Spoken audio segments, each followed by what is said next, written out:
إن الحمد لله نحمده ونستعينه ونستغفره ونعوذ بالله من شرور أنفسنا وسيئات أعمالنا من يهدي الله فهو المهتد ومن يضلل فلا هادي له وأشهد أن محمدا عبده ورسوله صلى الله عليه وسلم.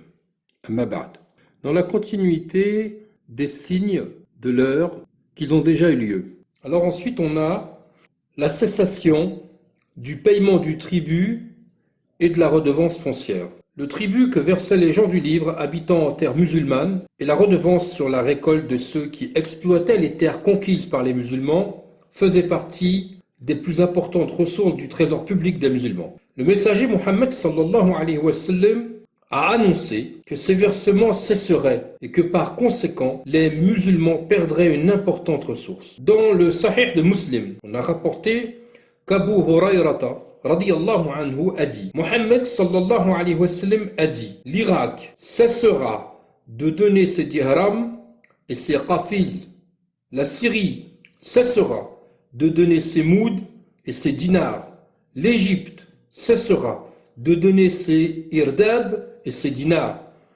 Puis, vous reviendrez comme auparavant. Puis, vous reviendrez comme auparavant. Il a dit 2 fois. La cessation du paiement, du tribut et des redevances sur la récolte citée dans le hadith a été causée par l'occupation de ces pays par les mécréants durant ces époques-là. Les Byzantins ainsi que les Tartares ont occupé la majorité des pays musulmans. D'ailleurs, à notre époque, ils occupent encore certains territoires musulmans.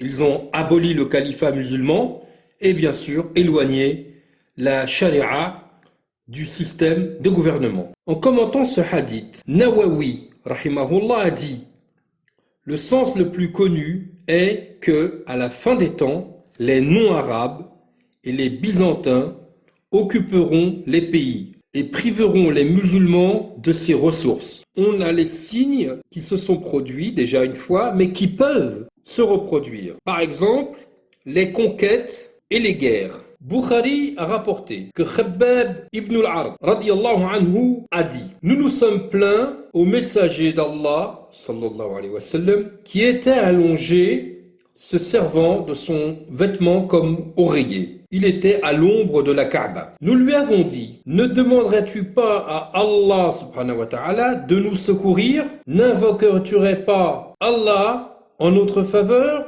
Il a répondu, il y avait un homme parmi ceux qui vécurent avant vous, à qui l'on a creusé un trou dans le sol. On l'y a placé, puis on a apporté une scie qu'on a placé sur sa tête et on l'a coupé en 2. Et cela ne l'a pas détourné de sa religion. On le peignait avec des peignes en fer qui pénétraient sous sa chair et qui atteignaient ses os ou ses nerfs. Et cela ne l'a pas détourné de sa religion. Par Allah, Allah répandra l'islam, que le cavalier qui se rendra à Sana'a, à Hadramaut, ne craindra qu'Allah ou que le loup s'attaque à ses moutons.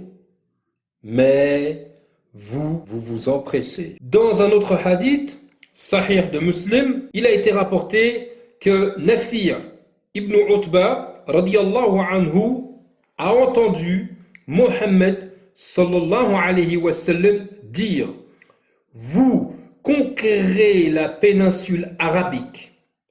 Et Allah subhanallah vous en donnera la victoire. Puis vous conquérez la Perse. Et Allah subhanallah vous en donnera la victoire. Puis vous conquérez l'empire byzantin. Et Allah vous en donnera la victoire. Puis vous combattrez l'antéchrist. Là ça veut dire Dajjal. Et Allah vous en donnera la victoire. Bukhari a rapporté que Adi ibn Hatim, radiyallahu anhu, a dit, tandis que j'étais chez le messager d'Allah, sallallahu alayhi wa sallam, un homme est venu à lui se plaindre de la pauvreté, et un autre des bandits de grand chemin. Mohammed, sallallahu alayhi wa sallam, a dit, ô Adi, t'es-tu déjà rendu à El Harra? J'ai répondu, je n'y suis jamais allé, mais j'en ai déjà entendu parler. Mohammed sallallahu alayhi wa sallam a continué en disant, si tu vis assez longtemps, tu verras certes la femme à dos de chameau dans une litière voyager d'El Harra pour aller tourner autour de la Kaaba, ne craignant nul autre qu'Allah subhanahu wa ta'ala. La Perse et l'Empire byzantin ont été conquis. Le règne de Croès et le règne de César ont été anéantis. Les musulmans ont conquis l'Inde et Constantinople.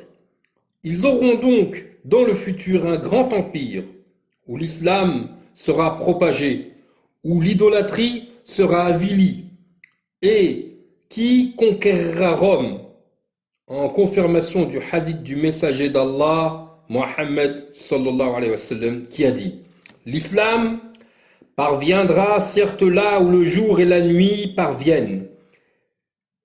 Allah ne laissera ni une demeure citadine, ni une demeure nomade, sans qu'il y introduise cette religion, honorant le croyant et humiliant le mécréant. Un honneur par lequel Allah subhanahu wa ta'ala honorera l'islam et une humiliation par laquelle il humiliera la mécréance.